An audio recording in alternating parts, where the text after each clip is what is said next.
स्वागत है आपका दिव्य हिमाचल टीवी में। मैं हूं दीक्षा शर्मा। शाम के 6 बज चुके हैं और प्रदेश की तमाम खबरों के साथ हम आपके समक्ष आ चुके हैं। कई लेटेस्ट अपडेट्स आज इस बुलेटिन में हम आपके साथ साझा करने वाले हैं। देखिए, खास तौर पर बड़ी बात करेंगे कैबिनेट के बड़े एजेंडास को लेकर। अगले कल कैबिनेट बैठक होने जा रही है। कौन से मुख्य एजेंडा इसमें पेश किए जाएंगे या यूं कह लीजिए कौन से बड़े फैसले संभावित है, उससे जुड़ी जानकारी हम आपके लिए लेकर आए हैं। तकरीबन 6 एजेंडास को लेकर आज हम आपको जानकारी देने वाले हैं, जो कि अगले कल की कैबिनेट बैठक में लगेंगे।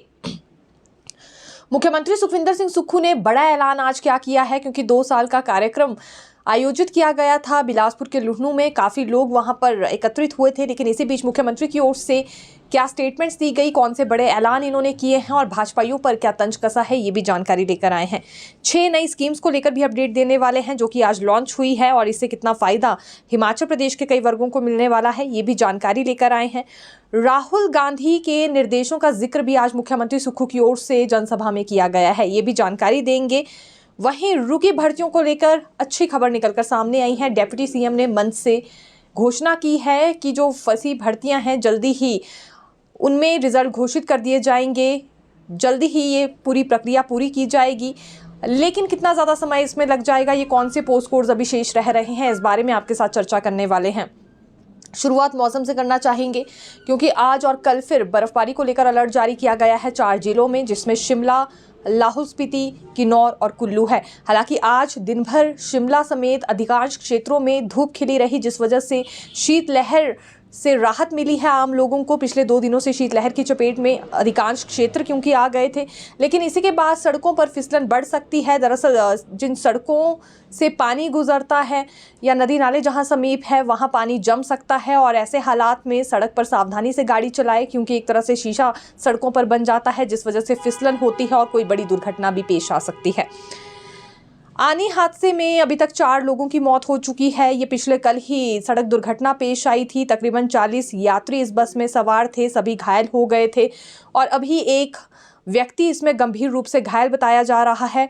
एक व्यक्ति की मौत आज हो गई है, जो कि आईजीएमसी में उपचाराधीन था। हालात कुछ ठीक नहीं है। चीख पुकार में पिछले कल माहौल बदल गया था, जब आनी से करसोग की तरफ जा रही प्राइवेट बस 100 मीटर गहरी खाई में गिर गई थी। उसके बाद बचाव एवं राहत कार्य जरूर शुरू किया गया, लेकिन राहत एवं बचाव कार्य के बाद बहुत सारे घायल सामने आई। कुछ एक को वहां नज़दीकी अस्पतालों में ही एडमिट करवाया गया और जो गंभीर रूप से घायल थे उन्हें आईजीएमसी अस्पताल पहुंचाया गया। पिछले कल चालक समेत 3 लोगों की मौत हो गई थी और आज 4 लोगों की मौत होने की जानकारी इस पूरे मामले में सामने आई है। डिजिटल अरेस्ट मामला जो कि ऊना में पेश आया था, 61 लाख की ठगी इसमें की गई थी और इस पूरे मैटर में अब दूसरे आरोपी को गिरफ्तार पुलिस की ओर से कर दिया गया है। ऊना पुलिस की बड़ी कामयाबी कहना चाहेंगे। पहले 72 घंटों में पहले आरोपी को गिरफ्तार इसमें कर लिया गया था, जो कि राजस्थान के अलवर का बताया जा रहा था। वहीं दूसरे आरोपी को भी राजस्थान से गिरफ्तार कर लिया गया है। इनसे पूछताछ हो रही है। पूरा ग्रुप इनका एक बताया जा रहा है और इस पूरे गुट को पकड़ने के लिए अब पुलिस ने भी कवायद शुरू कर दी है। यानी कि पुलिस की ओर से ये जांच तो पड़ताल तो पहले ही शुरू हो गई थी, लेकिन अब पूरे ग्रुप को ही दबोचा जाएगा, इस तरह की कोशिश यहाँ ऊना पुलिस की ओर से हो रही है। और डिजिटल अरेस्ट मामले में बड़ी कामयाबी कहना चाहेंगे, क्योंकि बात 1 या 2 लाख की नहीं है, 61 लाख की ठगी को इस गुट ने अंजाम दिया था और दोनों आरोपी फिलहाल अभी राजस्थान से ही बताए जा रहे हैं। दूसरे आरोपी को भी ऊना लेकर पुलिस आ गई है। भाजपा आज राज्यपाल शिव प्रताप शुक्ल के द्वार पहुंच गई थी, जहां भाजपाइयों की ओर से ज्ञापन सौंपा गया है। दरअसल ये एक दस्तावेज इन्होंने सौंपा है और इसका नाम कच्चा चिट्ठा रखा गया है। ये कच्चा चिट्ठा नाम से सौंपा गया दस्तावेज है, कांग्रेस सरकार के खिलाफ है और इसमें कई आरोप कांग्रेस सरकार पर लगाए गए हैं भ्रष्टाचार को लेकर। भाजपाइयों का कहना है कि जब से लेकर सत्ता में काबिज हुई है कांग्रेस, तब से भ्रष्टाचार बढ़ रहा है, शराब घोटाला हुआ है, भू माफिया बढ़ गया है, वन माफिया को भी संरक्षण दिया जा रहा है सरकार की ओर से, और तो और अब टूरिज्म माफिया, आउटसोर्स माफिया भी यहाँ पर हावी होने लगा है। इस तरह के कई बड़े आरोप इस दस्तावेज में लगाए गए हैं और 103 से ज़्यादा पेजेस का ये दस्तावेज तैयार किया गया है। लेकिन हैरानी भरी बात ये है कि ये किसी तरह की कोई चार्जशीट नहीं है। ये महज एक दस्तावेज है। भाजपा ने इसमें यह भी डिमांड नहीं उठाई है कि सरकार के खिलाफ एक्शन लिया जाए, क्योंकि भ्रष्टाचार हिमाचल प्रदेश में बढ़ गया है, या जिस तरह के घोटालों को लेकर आरोप कांग्रेस सरकार पर लगाया है, उसके बाद कोई डिमांड नहीं है कि कांग्रेस सरकार पर क्या एक्शन होना चाहिए, या पहले जिस तरह से बात कहते आ रहे थे भाजपा नेता कि सरकार को भंग कर दिया जाए या सरकार का कार्यकाल यहीं पर खत्म कर दिया जाए। इस तरह के कई शब्द पहले भाजपाइयों ने कहे हैं, लेकिन इस दस्तावेज में ऐसा कोई भी जिक्र नहीं किया गया है, ना कोई डिमांड उठाई गई है। महज इन घोटालों को लेकर जिक्र हुआ है और घोटालों से भरा ये दस्तावेज सौंप दिया गया है राज्यपाल श्री प्रताप शुक्ल को। और आज नेता प्रतिपक्ष जयराम ठाकुर की ओर से कुछ एक सवाल उठाए गए हैं फिर इस कार्यक्रम को लेकर, जो कि बिलासपुर के लुहणू में आयोजित किया गया था। नेता प्रतिपक्ष का कहना है कि आखिरकार किस बात का जश्न ये मनाया जा रहा है, ये सिर्फ बर्बादी का जश्न है और किसी बात का जश्न नहीं। मुख्यमंत्री का कहना है ये जश्न नहीं है, बल्कि सिर्फ कार्यक्रम आयोजित किया गया है। जश्न तो तब मनाया जाएगा जब हिमाचल प्रदेश आत्मनिर्भर बन जाएगा। ये आज कार्यक्रम के दौरान ही मुख्यमंत्री ने कहा, और उस कार्यक्रम से पहले नेता प्रतिपक्ष जयराम ठाकुर ने राजभवन के बाहर मीडिया को ये स्टेटमेंट दी है कि ये सवालों का जवाब देना चाहिए मुख्यमंत्री को कि किस बात का कार्यक्रम मनाया जा रहा है, और इन दस्तावेजों में जो घोटाले को लेकर आरोप लगाए गए हैं उसका जवाब भी अब तो सरकार को देना ही चाहिए। इसमें देखिए कुछ एक बातों का जिक्र किया गया है। एक तो ये कि मुख्यमंत्री कार्यालय से ही एक कर्मचारी ने गुमनाम पत्र प्रधानमंत्री नरेंद्र मोदी को लिखा था, और आरोप उस कर्मचारी ने ये लगाया था कि मुख्यमंत्री कार्यालय में बैठकर एक अधिकारी बिजली बोर्ड के आला अधिकारी से मिलकर भ्रष्टाचार को अंजाम दे रहा है, लेकिन उसकी जांच हुई नहीं, ये नेता प्रतिपक्ष ने कहा। दूसरी बड़ी बात उनकी ओर से ये कही गई है कि यहाँ ज़मीन को लेकर भी बड़ा घोटाला हुआ है। सीएम के करीबी से ज़्यादा दाम पर एचआरटीसी ने ज़मीन खरीदी है, और ये 400 गुना ज़्यादा यहाँ पर दाम बताया जा रहा है जिसमें ज़मीन खरीदी गई है। भू घोटाले का आरोप भी इन पर लगाया गया है। वन माफिया को संरक्षण देने का आरोप, जैसा कि हमने कहा, ये भी लगाया गया है। और सरकारी ज़मीन में अवैध कटान को लेकर मंजूरी दी जा रही है, धड़ल्ले से पेड़ काटे जा रहे हैं, ये भी भाजपाइयों की ओर से आज आरोप लगा है।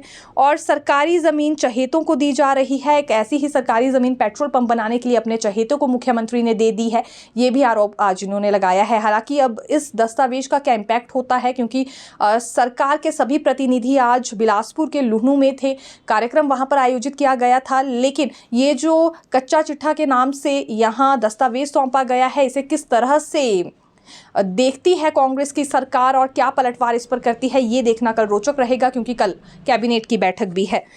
2 साल के कार्यक्रम में हालांकि भीड़ काफ़ी ज़्यादा जुट गई थी। लुहणू में काफ़ी लोग पहुंचे थे मुख्यमंत्री को सुनने के लिए, और ख़ास तौर पर क्योंकि हाईकमान की ओर से कांग्रेस प्रभारी राजीव शुक्ला आए हुए थे।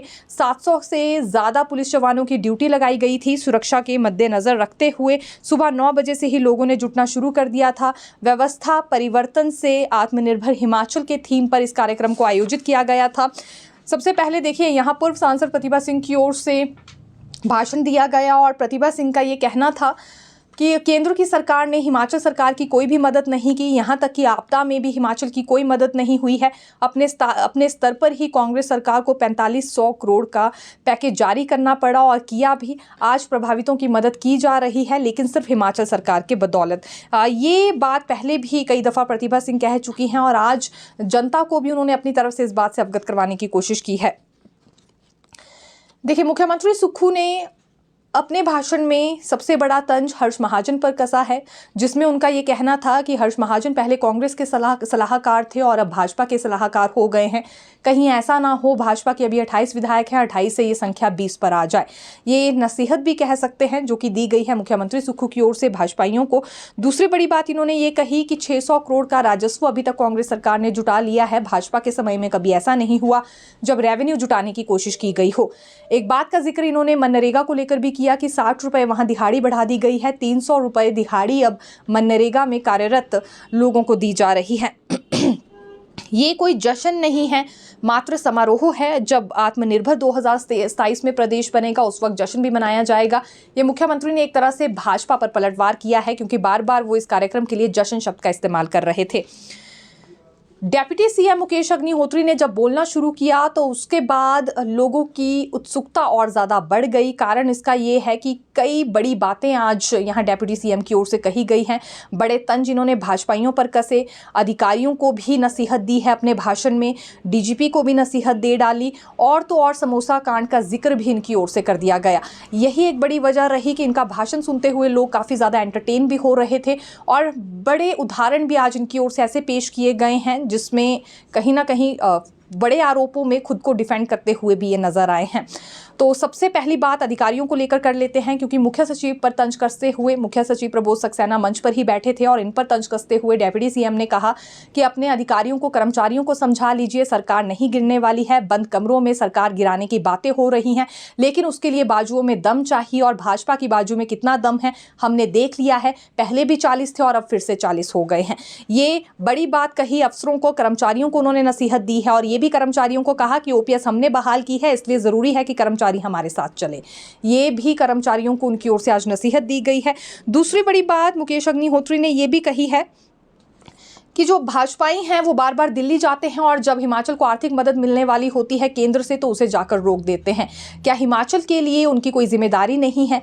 ये किस तरह का रवैया है कि अपने ही हिमाचल के लोगों के हित को देखते हुए वो वहाँ जाकर राशि रोक देते हैं, यानी कि यहाँ का हित नहीं चाहते हैं और राशि रोक देते हैं जिससे यहाँ के लोग प्रभावित होते हैं। ये भी डेप्यूटी सीएम की ओर से बड़ी बात कही गई है। समोसे का जिक्र करते हुए इन्होंने कहा कि मुख्यमंत्री समोसा नहीं खाते हैं और हमें भी नहीं खाने देते हैं। वो पुलिस का समोसा था, डीजीपी को खुद अपना समोसा संभाल कर रख लेना चाहिए था। इस बात पर हालांकि बहुत सारे लोग हंस भी रहे थे। और दूसरा बड़ा बयान इनकी ओर से एक और ऐसा ही दिया गया, टॉयलेट टैक्स का जिक्र यहाँ डेप्यूटी सीएम ने किया और उसमें इनका कहना था कि नेता प्रतिपक्ष जयराम ठाकुर पूरा दिन भी टॉयलेट में बैठकर देख सकते हैं, अगर 24 घंटे भी वो शौचालय में बैठेंगे तो भी उन्हें बिल नहीं आएगा। इस पर भी खूब ठहाके वहां पर लोगों की ओर से मारे जा रहे थे। भर्तियों को लेकर डेप्यूटी सीएम ने जब घोषणा की तो उसके बाद युवा बहुत ही ज़्यादा उत्सुक होते हुए नजर आए, क्योंकि डेप्यूटी सीएम का कहना था कि इस बारे में हालांकि मुख्यमंत्री से भी उनकी बात अभी नहीं हुई है, लेकिन 1 महीने के भीतर फंसी भर्तियों का रिजल्ट घोषित किया जाएगा। जितने भी शेष पोस्ट कोड्स रह रहे हैं जिसमें भर्ती का प्रोसीजर पूरा नहीं हुआ है, 1 महीने के भीतर इसे पूरी तरह से सॉर्ट आउट किया जाएगा। लगातार उसके बाद कई फ़ोन कॉल्स हमें आ रही हैं, सोशल मीडिया पर भी ये पोस्ट साझा किए जा रहे हैं और उतनी सी क्लिप डेप्यूटी सीएम की काफ़ी ज़्यादा शेयर हो रही है जिसमें भर्तियों से जुड़ा ऐलान उन्होंने कर दिया है। अब इसके बाद युवाओं को लग रहा है जैसे पोस्ट कोड 980 हो गया, अन्य कुछ एक पोस्ट कोड्स हैं कि जल्द से जल्द अब इसमें रिजल्ट घोषित कर उन्हें राहत मिलने वाली है। मुख्यमंत्री सुक्खू ने 6 योजनाएं आज लॉन्च की है। इसमें एक तो देखिए 5 आयुष मोबाइल वैन को हरी झंडी दिखाकर रवाना किया गया। दूसरी बड़ी बात 680 करोड़ की स्टार्टअप योजना शुरू की गई है। ये ई टैक्सी को लेकर हम जानकारी दे रहे हैं। सरकारी विभागों के साथ ये टैक्सीज अटैच की जाएगी। बेरोजगार युवाओं के पास सुनहरा मौका है, ये अपनी ई टैक्सी सरकारी विभाग के साथ अटैच कर सकते हैं और इसमें 50% सब्सिडी भी सरकार की ओर से ई टैक्सी खरीदने के लिए दी जा रही है। लेकिन इलेक्ट्रिक टैक्सीज का ही इस्तेमाल विभागों में किया जाएगा, इस बात का ध्यान रखने की आवश्यकता है। बड़ा ऐलान जो मुख्यमंत्री ने किया है वो यही है कि गेहूं और सेब को एक ही कीमत पर अब खरीदा जाएगा। हालांकि 40 रुपए खरीदने की बात हुई है, ये संभव कैसे है? सेब तो 40-50 में नहीं बिकता है, तो कैसे एक मूल्य अब इनका निर्धारित किया जाता है, ये सरकार पर निर्भर करता है। वहीं सुखाश्रय योजना के लाभार्थियों को सम्मानित भी किया गया और चेक भी उन्हें वितरित किए गए हैं। इसी तरह से स्वतंत्रता सेनानियों को भी सम्मानित किया गया है। ये 2 साल के कार्यक्रम के दौरान कुछ 6 योजनाएं बताई जा रही हैं जो कि लॉन्च की गई है, जिनका जिक्र पहले भी होता हुआ आया है, लेकिन शुरुआत इसकी अभी हुई है। जैसे सुख शिक्षा योजना की शुरुआत वहां से हुई, सुखाश्रय योजना में भी कुछ लोगों को चेक वितरित किए गए हैं। इसी तरह से ये सेब और गेहूं के मूल्य को लेकर ऐलान कर गए हैं। ई टैक्सी योजना की शुरुआत हो गई है और यहाँ एम्बुलेंस वैन को भी, आयुष एम्बुलेंस वैन को भी हरी झंडी दिखाकर रवाना किया गया है। तो आज यही कुछ एक चीज़ें कार्यक्रम में हुई, लेकिन मुख्यमंत्री ने राहुल गांधी का जिक्र भी किया, क्योंकि राहुल गांधी ने कुछ निर्देश जारी किए हैं हिमाचल सरकार को और अभी बजट सेशन आने वाला है। बजट से पहले राहुल गांधी से मुख्यमंत्री मुलाकात करेंगे, ये मुख्यमंत्री ने खुद बताया, क्योंकि राहुल गांधी कुछ सलाह या मशवरे भी उन्हें देने वाले हैं बजट से जुड़े। राहुल गांधी ने कहा है मुख्यमंत्री को कि हर वर्ग को उनका हिस्सा दिया जाए, जिस गाँव को जितना पैसा मिलना चाहिए उतना दिया जाए और अभी तक जिन लोगों की या जिन वर्गों की अनदेखी हुई है उनके साथ न्याय होना चाहिए। ये भी निर्देश जारी किए गए हैं और इसी राह पर कांग्रेस की सरकार चलेगी, ये मुख्यमंत्री की ओर से आज संकेत दिए गए हैं। प्रदेश की संपदा को लूटने नहीं दिया जाएगा। गरीबों के हित के लिए कोई कड़ा फैसला भी लेना पड़े तो उससे भी सरकार पीछे नहीं हटने वाली है। ये भी मुख्यमंत्री की ओर से ही आज स्टेटमेंट दी गई है। 1 महीने में सारे रिजल्ट दे दिए जाएंगे, ये तो आज डेप्यूटी सीएम ने कहा ही कहा, लेकिन इसके अलावा हीटर का और प्रेशर कुकर का भी जिक्र इनकी ओर से किया गया है। जानकारी सामने ये आ रही है, सोशल मीडिया पर काफ़ी वायरल ये पोस्ट हो रहा है जिसमें एचआरटीसी बस में हीटर का टिकट काटने की बात हुई है और पिछले कल प्रेशर कुकर का टिकट भी काटा गया। ये पोस्ट भी वायरल हो रहा था, लेकिन उप मुख्यमंत्री ने स्पष्ट किया है कि भाजपा झूठ फैलाने की कोशिश कर रही है। इस झूठ का सामना आम लोगों को करना होगा, डट के करना होगा, क्योंकि झूठ है और इससे गुमराह होने की आवश्यकता नहीं है। कर्मचारियों को नसीहत दे दी है कि ओल्ड पेंशन हमने दी है, इसीलिए साथ मिलकर चलो। अभी कुछ कर्मचारी और ऑफिसर्स ये प्लानिंग कर रहे हैं सरकार गिराने की, भाजपा के साथ मिलकर, ये उचित नहीं है। इस बारे में उन्हें खबर है और इसीलिए मुख्य सचिव पर भी तंज कसते हुए उन्होंने आज ये कहा है कि अपने अधिकारियों को और कर्मचारियों को वो समझाएं। हालांकि देखिए, बिलासपुर रैली में हाईकमान की ओर से आए हुए राजीव शुक्ला की ओर से तारीफ की गई है केंद्रीय मंत्री नितिन गडकरी की। नितिन गडकरी की प्रशंसा इन्होंने इसलिए की क्योंकि इनका मानना है कि जो भी बाकी केंद्रीय मंत्री हैं और प्रधानमंत्री समेत जितने भी ये केंद्रीय मंत्री हैं, जहां भी कांग्रेस शासित राज्य हैं वहां सरकारों का गला घोटने पे लगे हुए हैं, लेकिन महज केंद्रीय मंत्री नितिन गडकरी ऐसे हैं जो कि विपक्ष की सरकारों को भी पूरा समर्थन दे रहे हैं, वित्तीय तौर पर उनकी मदद कर रहे हैं। आने वाले समय में भी वो इसी तरह से वित्तीय मदद करे ताकि विकास हो सके। हालांकि यहाँ राजीव शुक्ला ने आम लोगों से अपील करते हुए कहा कि कांग्रेस सरकार का पूरा साथ दे, समर्थन करे ताकि अगले 3 साल भी विकास हो सके। जैसे कि 2 साल में बड़ी उपलब्धियां हासिल की गई हैं, वैसे ही बड़ी उपलब्धियां अगले 3 साल में भी कांग्रेस सरकार हासिल करे, आम लोगों के लिए, गरीब लोगों के लिए काम कर सके। इसके लिए आम लोगों के समर्थन की भी बेहद आवश्यकता है। अब कैबिनेट के बड़े फैसलों पर आना चाहेंगे। देखिए, अगले कल क्योंकि 12 दिसंबर को कैबिनेट बैठक होने जा रही है, ये शीतकालीन सत्र से पहले कैबिनेट बैठक होगी। उर्दू और पंजाबी टीचर्स की भर्ती का मामला कैबिनेट में जा रहा है, इस बारे में पहले ही हमने आपको जानकारी दी थी, ये भर्ती किए जाएंगे। कॉलेज टीचर अवार्ड पॉलिसी का मामला भी कैबिनेट बैठक में जा रहा है और पहली कक्षा में एडमिशन का मामला भी अब कैबिनेट में जाएगा। 6 वर्ष के बच्चे को ही दाखिला मिलेगा, ये पहला फैसला लिया गया था सरकार की ओर से।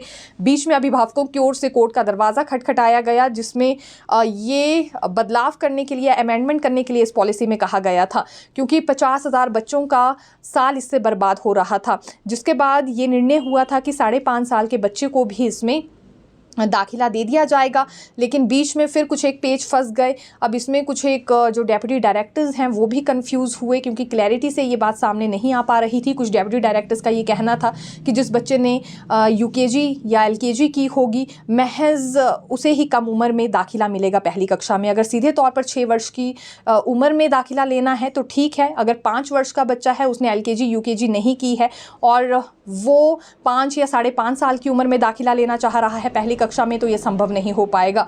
तो इससे भी अभिभावक काफ़ी ज़्यादा निराश हुए थे। यानी कि ये कहा जा रहा था कि अगर एलकेजी यूकेजी की है तो 6 वर्ष से कम उम्र में भी दाखिला मिल जाएगा, लेकिन अगर एलकेजी यूकेजी नहीं की है और बच्चे की उम्र 6 वर्ष से कम है तो उसे दाखिला नहीं मिलेगा।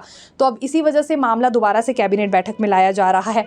एसएमसीज को एलडीआर कोटा देना है, क्योंकि डीपीई और लेक्चरर में इन्हें एडजस्ट करना है, लेकिन ये दोनों ही भर्तियाँ बैच वाइज आधार पर नहीं होती है। इसीलिए डायरेक्ट भर्ती में 5% कोटा एलडीआर का काट कर इन्हें देना होगा। इस मैटर पर भी ये कैबिनेट में मामला लाया जा रहा है एलडीआर कोटे को लेकर। वहीं एचआरटीसी आर्बिट्रेशन अवार्ड का मामला भी कैबिनेट में जाएगा और लैंड सीलिंग एक्ट को लेकर भी एक मामला कैबिनेट में जा रहा है। ये राधा स्वामी सत्संग की हम बात कर रहे हैं। तो ये कुछ बड़ी जानकारियां कैबिनेट से जुड़ी हम आपके लिए लेकर आए थे। फिर मिलेंगे नई खबर के साथ। देखते रहिए दिव्य हिमाचल टीवी। धन्यवाद।